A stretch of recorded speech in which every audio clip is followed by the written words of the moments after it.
ময়ূরেশ্বর বিধানসভার তৃণমূল কংগ্রেস প্রার্থী অর্থাৎ দুবারের বিধায়ক অভিজিৎ রায়।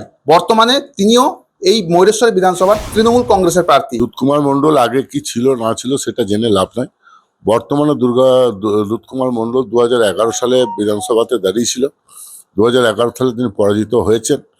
অর্থাৎ দুধকুমার মণ্ডল যে বারবার দাঁড়ায় বিভিন্ন জেলার বিভিন্ন জায়গা থেকে, কিন্তু তিনি বারবারই পরাজিত হয়েছেন।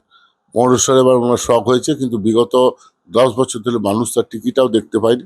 অতএব আজকে দাঁড়িয়েছে বলে যে সে এসে মনে করে ভোট চাইবো আর মানুষ তাকে ভোট দেবে, এটা আশা করা ভুল।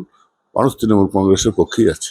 অতএব মানুষ সেটা জানে যে কীভাবে ভোট, কার পক্ষে ভোট করতে হবে। এছাড়া মমতা বন্দ্যোপাধ্যায়ের উন্নয়ন তো ব্যাপক আছে, সেই উন্নয়নের সামিলও মানুষ হবে। সব ভোটই তৃণমূল কংগ্রেসের পক্ষে পড়বে। বিজেপি এখানে কোনো দাঁত ফোটাতে পারবে না। ময়ূরেশ্বর বিধানসভার তৃণমূল কংগ্রেসের প্রার্থী অভিজিৎ রায়, তার সাথেই আমরা কথা বললাম কিভাবে তিনি জয়ের প্রতি আশাবাদী।